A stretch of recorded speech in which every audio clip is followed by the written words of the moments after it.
السلام علیکم ورحمۃ اللہ وبرکاتہ۔ پروگرام مدینہ ثانی اور نظام حکومت کے ساتھ آپ کا میزبان ڈاکٹر عمر ریاض عباسی آپ کی خدمت پہ حاضر ہے۔ ناظرین، اللہ رب العزت نے سورہ نساء کی آیت نمبر 75 میں کچھ ایسا بیان فرمایا ہے کہ جو آج بھی پڑھیں تو تر و تازہ معلوم ہوتا ہے۔ یہ آیت 1400 سال پہلے نازل ہوئی، لیکن آج کے کانٹیکسٹ میں بالکل ایک ایک آیت کا حرف صادق آتا ہے۔ اللہ رب العزت کیا ارشاد فرماتے ہیں، اور یہ دستک ہے ان مسلمانوں کے دلوں پہ، ضمیر پہ، شعور پہ، اور یہ دعا ہے ان مظلوم مسلمانوں کے حق میں۔ یاد رکھیں، اللہ رب العزت کا کلام سدا بہار ہے، قیامت تک ہے۔ آج ہم پاکستان کی 24 کروڑ عوام کے دلوں کی ترجمانی کریں گے۔ جو پیغام امت مسلمہ بھلائی بیٹھی ہے، ان کو اس آیت کے ذریعے ان کے عروق مردہ میں ولولہ تازہ بھرنے کی کوشش کریں گے۔ وہ کیا ہے؟ دل پہ ہاتھ رکھ کے یہ جھنڈا ہے القدس کا، فلسطین کا، سولیڈیرٹی کے طور پہ غزہ کے مسلمانوں کے ساتھ آج ہم آئے ہیں، اور ببانگ دہل یہ اعلان کرتے ہیں کہ اے مسلمانوں، اگر اور کچھ نہیں کر سکتے، صدا تو بلند کر سکتے ہو، کلمہ حق تو کہہ سکتے ہو۔ کیا تمہاری جائیدادیں، جاگیریں، اموال، آسائشیں ساری زندگی رہیں گی؟ تمہیں اللہ کی بارگاہ میں پیش ہونا ہے، اس کی عدالت میں پیش ہونا ہے۔ سنیں قرآن کیا کہتا ہے مظلومین کی مدد و نصرت اور اعانت کے بارے میں۔ یہ اللہ کا کلام ہے، یہ سنو ٹی وی کی آواز نہیں ہے، کسی ایک فرد کی نہیں ہے، ایک جماعت کی نہیں ہے، ایک کمیونٹی کی نہیں ہے۔ یہ اللہ رب العزت کی صدا ہے جو ہر مسلمان کو اور پاکستانیوں کے دلوں پہ کھٹکھٹانا چاہتا ہوں۔ سورہ نساء آیت نمبر 75 حفظ کر لیں۔ اللہ رب العزت کیا فرماتے ہیں؟ فرمایا وَمَا لَكُمْ لَا تُقَاتِلُونَ فِي سَبِيلِ اللَّهِ وَالْمُسْتَضْعَفِينَ مِنَ الرِّجَالِ وَالنِّسَاءِ وَالْوِلْدَانِ الَّذِينَ يَقُولُونَ رَبَّنَا أَخْرِجْنَا مِنْ هَذِهِ الْقَرْيَةِ الظَّالِمِ أَهْلُهَا وَاجْعَل لَّنَا مِن لَّدُنكَ وَلِيًّا وَاجْعَل لَّنَا مِن لَّدُنكَ نَصِيرًا۔ یہ آیت پڑھتے ہوئے جسم کا رونگٹے کھڑے ہو جاتے ہیں، ایک ایک بال کھڑا ہو جاتا ہے کہ تمہیں کیا ہو گیا؟ رب کہتا ہے مسلمانوں، تم اللہ کی راہ میں ان ناتواں مردوں، عورتوں اور بچوں کی نجات کے لیے جہاد نہیں کرتے۔ یہ کون کہہ رہے ہیں؟ اللہ رب العزت فرما رہے ہیں، جو دعائیں مانگ رہے ہیں کہ ہمارے پروردگار ان ظالموں کی بستی سے ہمیں نجات عطا فرما، اور ہمارے لیے اپنی طرف سے ہمارا حمایتی اور خاص مددگار نازل فرما۔ ناظرین کرام، یہ آیت تو 1400 سال پہلے اتری تھی، مگر یقین کریں اس آیت مبارکہ کی خوشبو آج بھی تر و تازہ ہے۔ اس کا پیغام غزہ کے مسلمانوں کی لاشوں سے لے کے شام تک، لبنان سے لے کے افغانستان اور عراق تک پورے عالم اسلام میں پھیلا ہوا ہے کہ کون ہے جو اس وقت ظالموں کے ساتھ کھڑا ہے، مظلومین کی مدد نہیں کر رہا۔ پھر تاریخ گواہ رہے گی کہ جب مصر کے پاس دریائے نیل بہتا تھا، اس وقت غزہ پیاس سے تڑپ رہا تھا۔ جی ہاں، جب عرب ممالک کے پاس تیل کے وسیع ذخائر تھے، مگر غزہ کے اسپتالوں اور ایمبولینسوں کو ایک قطرہ تک ایندھن میسر نہیں تھا۔ جی ہاں، تاریخ یہ بھی یاد رکھے تھی کہ جب کچھ عرب ممالک اسرائیل سے تجارت کرتے رہے، تب غزہ کی مائیں اپنے معصوم بچوں کی لاشوں کو سینے سے لگائے آہو بکا کرتی رہی، اور اللہ کی بارگاہ میں کہتی رہی مولا ہماری طرف سے یہ قربانی قبول فرما۔ پھر اس پر الحمدللہ و شکر اللہ کے کلمات ادا کرتی رہیں۔ پھر تاریخ چیخ چیخ کر بتائے گی کہ مسلمانوں کے پاس 50 لاکھ سے زائد افواج، اسلحہ، طاقت موجود تھی، مگر کوئی غزہ کی مدد کو نہیں پہنچ سکا۔ وَاجْعَل لَّنَا مِن لَّدُنكَ وَلِيًّا وَاجْعَل لَّنَا مِن لَّدُنكَ نَصِيرًا۔ اس کا مصداق 57 اسلامی ممالک میں سے کوئی نہیں بن سکا، مگر یہ اللہ کا پیغام تھا۔ یہ وہی غزہ ہے جہاں رسول اللہ کے والد ماجد سیدنا عبداللہ بن عبد المطلب نے تجارتی سفر کیا تھا۔ یہ وہی غزہ ہے جہاں آپ صلی اللہ علیہ وسلم کے پردادا ہاشم بن عبد مناف کا مزار موجود ہے۔ یہ وہی غزہ ہے جس کا معنی ہے ناقابل تسخیر۔ جی ہاں، یہ وہی غزہ ہے جہاں امام محمد بن ادریس الشافعی کی جائے پیدائش ہے، جو اسکلان میں 2 سال بچپن میں آپ نے وہاں گزارے، اپنی شاعری بھی وہاں کی۔ ابن بطوطہ کا یہ مسکن رہا، یہ دور صدیقی میں فتح ہوا۔ جی ہاں، یہ وہی غزہ ہے کہ جس کے اندر امام ابن تیمیہ، ابن قیم، ابن کثیر، امام نووی جو شارح صحیح مسلم ہیں، حافظ ابن عساکر، امام ابن حجر اسقلانی، یہ سارے اسی بلاد شام سے تعلق رکھتے ہیں۔ اتنا بڑا علمی فکری خزانہ۔ یہ وہ سرزمین ہے جسے بلاد بابرکت کہا گیا، انبیاء کی سرزمین کہا گیا۔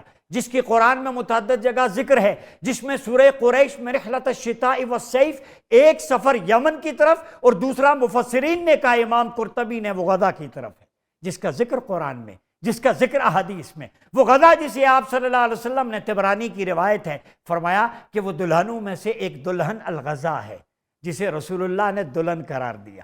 ناظرین، آج وہ غزہ کھنڈرات کا انسانی لاشوں کا منظر پیش کر رہا ہے۔ کیوں؟ انہی اسباب کو جاننے کے لیے جن مہمانوں نے ہمیں جوائن کیا ہے، ہمارے ساتھ موجود ہیں چیئرمین فلسطین فاؤنڈیشن اور ترجمان غزہ جناب جلال الفرہ صاحب۔ جلال صاحب بہت شکریہ۔ اور ہمیں جوائن کر رہے ہیں تحریک جوانان پاکستان کے چیئرمین جناب عبداللہ حمید گل صاحب۔ عبداللہ بھائی بہت شکریہ آپ کی آمد کا۔ اور ہمارے ساتھ موجود ہوں گے سجادہ نشین بری امام پیر سید حیدر گیلانی صاحب۔ عبداللہ گل صاحب، آپ سے آغاز کرتا ہوں۔ میں نے جو غزہ کا نقشہ ہسٹورک کھینچا، یہ بتائیں واٹ نیکسٹ، اس وقت جو کچھ ہو رہا ہے، قراردادوں سے بات آگے بڑھ چکی ہے، کیا بات مذمت سے مرمت تک تو نہیں آ چکی؟ بسم اللہ الرحمن الرحیم، بہت شکریہ۔ دیکھیں ڈاکٹر صاحب، آپ نے جس طریقے سے سورہ نساء کا آپ نے بتایا، تو پھر اس کے اندر تو بولا نا کہ جب وادی کے لوگ پکاریں تو پھر زمین سے نہ چپٹ جانا، اور پھر ساتھ اس کا ایک جو آپ نے مطلب بتایا، ایک اور بھی کئی جگہ یہ لکھا ہوا ہے کہ اللہ تو اپنا کوئی دوست بھیج اور وہ ہماری مدد کو آئے۔ اب اللہ کا دوست آئے اور پھر اس کو ناکامی ہو، یہ ناممکن ہے۔ اصل میں مسئلہ جو ہے وہ یہاں آ گیا کہ جو عوام الناس ہے وہ تو کھڑی ہے غزہ کے لوگوں کے ساتھ، کشمیر کے لوگوں کے ساتھ، لیکن جو ان کے حکمران ہیں، میں یہ سمجھتا ہوں کہ ان کے دل اور دماغ جو ہیں وہ کہیں جو ہے وہ تابع ہو گئے ہیں مغرب کے۔ اب مغرب نے تو اپنا ایجنڈا بڑا واضح بتا دیا ہے، انہوں نے یہ کہہ دیا ہے کہ آپ عرب دنیا کے اندر ان لوگوں کو بسائیں، جس کے اوپر ظاہر ہے سعودی عرب سمیت دیگر ممالک کی جانب سے جو ہے وہ رد عمل بھی آیا کہ جناب آپ ان کو دیگر جگہوں کے اوپر اپنے ممالک میں کیوں نہیں بسا لیتے۔ ایک ہے ایجنڈا جو کہ گریٹر اسرائیل کا ہے۔ اب گریٹر اسرائیل کا ایجنڈا جو ہے یہ سارے اس جو ابراہم ایکارڈ اور اس کی باتیں اس سے پہلے بھی وہ پیش ہو چکا ہے، اور وہ کہتا ہے کہ فرات اور دجلہ کے کنارے جتنا بھی علاقہ ہے وہ ہمارا ہے۔ دوسری جگہ ساتھ وہ یہ کہتے ہیں کہ جناب ہم تو سعودی عرب ہیں، حجاز مقدس کے اوپر بھی جا کے وہاں کھڑے ہوں گے، اور مدینہ المنورہ کا جو علاقہ ہے وہ بھی ہمارے قبضے میں آئے گا۔ اب یہ ہے ڈیکلیریشن آف انٹینشن، انہوں نے اپنے عزائم جو ہے اس کا اظہار کر دیا۔ اب واٹ نیکسٹ؟ اب ایک ایک کر کے آپ توڑے جائیں گے۔ آپ کو یاد ہے کہ جب ڈیل آف دا سینچری ہوئی تھی تو اس کے بعد تمام جو ممالک تھے عرب دنیا کے وہ پکے ہوئے آموں کی طرح ٹپک ٹپک کے جو ہے وہ گر رہے تھے امریکہ کی جھولی میں، اور جلدی جلدی معاہدات میں شبکت لے جا رہے تھے کہ اسرائیل کو تسلیم کرنے کے لیے۔ لیکن آج آپ دیکھ لیں کہ آج حالات کیا ہیں۔ افسوس یہ ہے کہ 58 اسلامی ممالک میں اتنی ہمت نہیں ہوئی، بلکہ جس میں ہمت ہوئی وہ ساؤتھ افریقہ ہے، جس نے جو بنجامن نیتن یاہو کو دہشت گرد قرار دلوا دیا عالمی عدالت انصاف سے۔ اب مسئلہ یہاں یہ ہے کہ عالمی عدالت سے ایک آدمی جس کو دہشت گرد قرار دے دیا گیا ہو، اس کو ایک ہفتے کے بعد یونائٹڈ نیشن جنرل اسمبلی کے اندر خطاب کرنے کا موقع دیا جاتا ہے، اور حد یہ ہے کہ ڈونلڈ ٹرمپ جو ہے اس کی کرسی تک جو ہے وہ کھینچ کے اس کو بٹھانے کی کوشش کر رہے ہوں۔ آخر یہ مجبوری کیا ہے، اس کو سمجھنا بڑا ضروری ہے۔ اس کا مطلب یہ ہے کہ اسرائیل جو ہے وہ اپنی طاقت کھو بیٹھا، اور اس کا جو عملی نمونہ تھا وہ ہم نے 7 اکتوبر 2023 کو دیکھ لیا تھا، اور جس طریقے سے اسرائیل کو مار پڑی، اور ان کے آئرن ڈوم اور ڈیوڈ سلنگ سسٹم جو ان کے پروٹیکشن سسٹم تھے ان کی کلی کھل گئی۔ ان کی انٹیلیجنس جو کہ بہت نامور انٹیلیجنس ہے دنیا کے اندر، اس نے وقتہ ڈالا ہوا ہے۔ موساد بدنام زمانہ، دوسری طرف ان کی ایئر فورس، ان کی آرمی، ان کی نیوی، ان کے اسپیشل فورسز، ان کے جو مرسنریز تمام جو تھے وہ زیرو ہو کے رہ گئے۔ اس کا مطلب یہ ہے کہ جہاں کلمہ حق آ جائے تو پھر اللہ کے فرمان کے مطابق کہ کہہ دو کہ حق آ گیا اور باطل مٹ گیا، کہ بے شک وہ مٹنے کے لیے ہے، تو وہ آپ نے دیکھا۔ لیکن ان کو تقویت کہاں سے ملی؟ تقویت ان کو ملی باقاعدہ مغرب کی سپورٹ سے۔ جو مغرب جمہوریت کی الاپ تو جو ہے وہ روزانہ جو ہے الاپتا ہے، لیکن دوسری طرف جو ہے وہ جمہور کی بات سننے کے لیے تیار نہیں ہے۔ امریکہ میں، کینیڈا میں، برطانیہ میں، یورپ میں، ان ممالک میں زبردست قسم کے احتجاجی مظاہرے کیے گئے اور لوگوں نے یہ کہا، جمہور نے کہا کہ ہم غزہ کے معصوم اور مظلوم لوگوں کے ساتھ کھڑے ہیں۔ لیکن دوسری جانب عرب دنیا، جس کو ہم یہ سمجھ رہے تھے کہ یہاں سے کوئی ایک دفعہ پھر کوئی محمد بن قاسم اٹھے گا، کسی کو حضرت علی جو ہے ان کا ایک شیر خدا کی یاد آئے گی، لیکن انفارچونیٹلی ایسا نہیں ہوا۔ لیکن اس سے مایوس ہونے کی بات نہیں ہے۔ غزہ کے لوگ جو ہیں وہ تو اپنا جہاد لڑ رہے ہیں اور اس جہاد میں انشاءاللہ کامیابی ہے، اس میں کوئی دوسری رائے نہیں ہے۔ لیکن جو مجھے خطرہ پیدا ہو رہا ہے، اور میں آج آپ کی وساطت سے، سنوں کی طریقے سے میں سنانا چاہتا ہوں پوری دنیا کو کہ کووڈ آیا تھا اور آپ نے اس سے پہلے لاک ڈاؤن دیکھا تھا کشمیر کے اندر، پوری دنیا کو لاک ڈاؤن اللہ نے کروا دیا۔ اب آپ جس طریقے سے خاموش بن کے بیٹھے ہیں، زیادہ سے زیادہ کیا کرتے ہیں، ٹویٹ کر دیتے ہیں، سوشل میڈیا کے اوپر بول دیتے ہیں، کوئی آپ بیان دے دیتے ہیں، لیکن عملاً کیا کر رہے ہیں ہم لوگ؟ کیا ہو گیا کہ ہم جہاد کے لفظ سے اتنا جو ہے وہ گھبرا گئے ہیں؟ جہاد کا مطلب جو ہے جہاں مسلمان ایک جسم کی مانند ہے، خدا کا خوف کرے۔ ابھی یہ جلال صاحب بیٹھے ہیں، اس دن انہوں نے فضا صاحبہ کے پروگرام میں جس طرح بات کی آپ ہی کے ٹی وی میں، یقین مانے کہ ہمارا بھی دل ہل گیا، تکلیف تھی، پریشانی ہے۔ وہ جن لوگوں کی لاشیں اٹھا اٹھا کے جو ہے کئی فٹ اوپر پھینک دی گئی اور بموں سے ان کو اڑا دیا گیا، وہ بھی انسان ہے، وہ بھی مسلمان ہیں، اور دنیا ایک درندہ بن گئی ہے۔ دنیا جو ہے وہ خاموشی سے جو ہے مجرمانہ ایک حرکت ہے، دہشت گردانہ کارروائیاں ہیں، ان کے اوپر جو ہے وہ بیٹھ کے اسرائیل جیسے دہشت گرد کا ساتھ دے رہی ہے۔ دیکھیے، اگر زمینی آقاؤں نے نہ سنا تو یقین مانے اوپر والا آقا ہے موجود۔ جب فرش پہ لوگوں کی آہو بکا اور چیخو پکار نہیں سنی جاتی تو پھر وہ فرش عرش تک پہنچتی ہے، اور عرش پہ جب ہوتا ہے معاملہ تو پھر عرش والا جو ہے پھر آپ کو پتہ ہے نہ جاؤ اس کے تحمل پر کہ ہے بے ڈھب گرفت اس کی۔ جلال صاحب، عبداللہ صاحب بھی جذباتی، ظاہر ہے ہر کسی کی آنکھیں بھر آتی ہیں، کو پتھر دلی ہے وہ نہیں رویا ہوگا، جس طرح چیتھڑے ہوا میں اڑ گئے، تو کیا خون یہ عرش کی طرف جو جا رہا ہے تو رب ذوالجلال کی بارگاہ میں دعائی تو دے رہا ہوگا۔ سورہ نساء کی آیت نمبر 75 جو میں نے کہا مسلمانوں کو ضمیر کو جوڑنے کے لیے کافی نہیں ہے؟ دیکھیے یہ آپ کا مقدمہ ہے، آپ وہاں کے ہیں۔ دیکھیے، سب سے پہلے بات تو میں یہ کہوں گا، عبداللہ صاحب ایک غیور، ایک غیرت مند انسان ہے، وہ بھی ایک غیرت مند شخص کا بھی صاحبزادہ بھی ہے۔ اللہ ان کو جنت نصیب فرمائے، اعلیٰ مقام عطا فرمائے حمید گل صاحب کو۔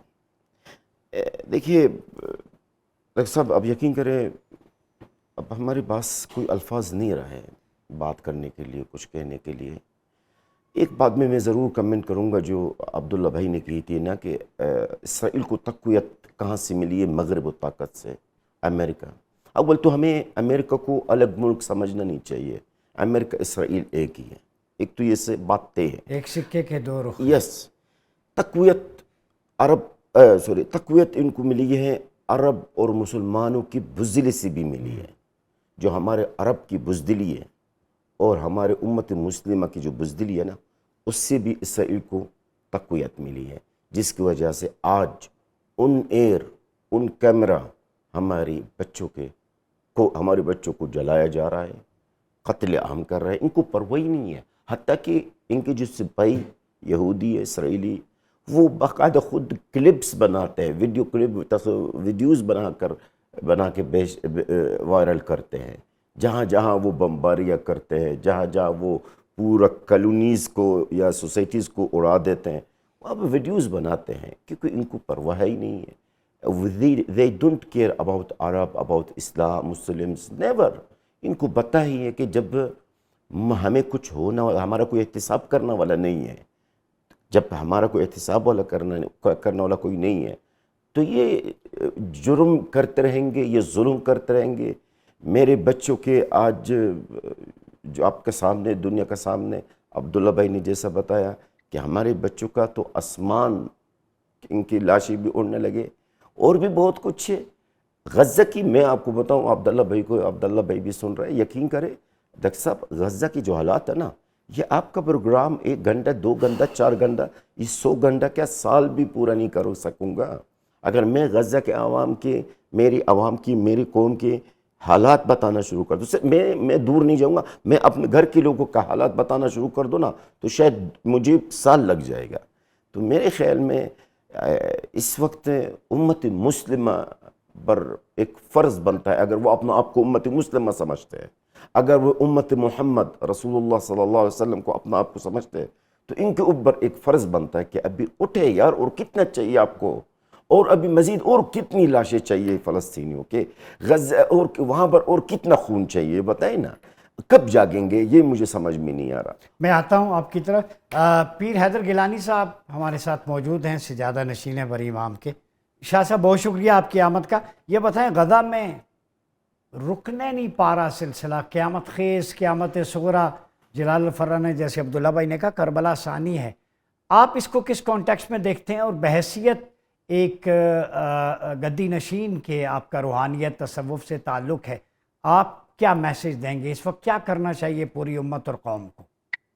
جب تک امت واحدہ کے طور پر نہیں آئیں گے تو پھر بے شک آپ طرح کے پروگرام کرتے رہیں، دیگر تقاریب بھی ہوتے ہی رہیں، ان سے کسی کو فرق نہیں پڑنا.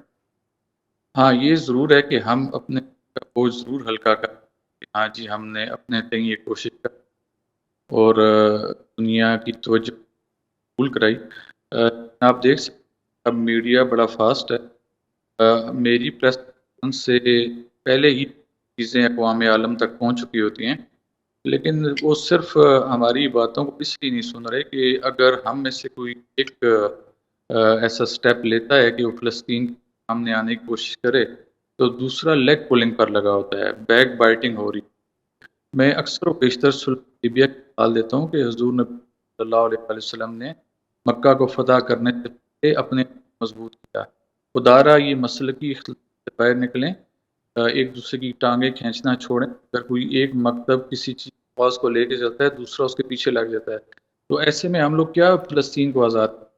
میرے خیال سے صرف زبانی جمع خرچ کی حد تک محدود رہ جائے گا. اولیاء اللہ کا بڑا واضح سٹانس رہا ہے، انہوں نے اسی لیے پیار محبت کی بات کی ہے کہ امت مسلمہ آپس میں پیار تک نہیں دکھائے گی، اغیار اس کو اسی طرح مت. ٹھیک ہے، بات ہو رہی ہے غزہ کی، فلسطین کی صورتحال کی.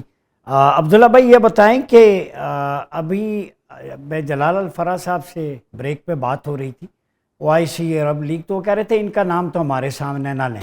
کون سٹیپ لے گا، کیا ہوگا؟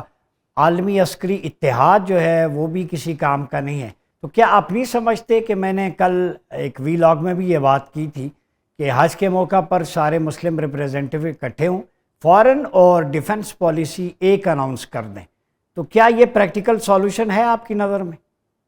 دیکھیں، پریکٹیکل سلوشن جو ہوتے ہیں وہ بہت سارے ہوتے ہیں. پریکٹیکل تو اصل بات یہ ہے کہ جب آپ کھڑے ہو جائیں متحد ہو کے تو پھر کون ہے جو سامنے ٹک جائے گا؟ ہم نے دیکھا ہے نا، 30,000 کے لشکر نے 13 لاکھ نصرانیوں کو شکست دے دی تھی، کیونکہ یہ وہ لوگ تھے جو دن کو جو ہے وہ ننگی تلوار ہاتھ میں لے کے اللہ کے دین کی اشاعت کے لیے، اور رات کو اللہ کے حضور سجدہ ریز ہو کے اشکبار رہتے تھے. یہ وہ لوگ تھے. اس لیے ان کا طریق امیری نہیں فقیری تھا. ابھی جیسے پیر صاحب محترم فرما رہے تھے، یہ تو میں نے دیکھا ہے رسم شبیری ادا کر رہے ہیں خانقاہوں سے نکل کر، تو یہ تو بڑے عظیم لوگ ہیں. اور جو ابھی ہمارے جلال صاحب بیٹھے ہیں،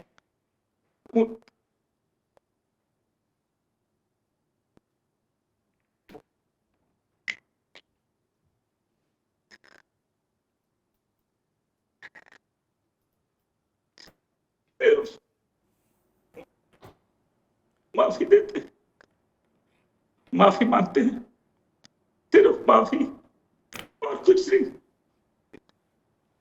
اللہ کے حضور جائیں گے، کیا بتائیں گے؟ کیا بتائیں گے؟ اس بچے کی لاش کو ہاتھ میں اٹھا کے وہ دکھا رہا تھا بچہ، وہ بمباری دکھا رہے تھے.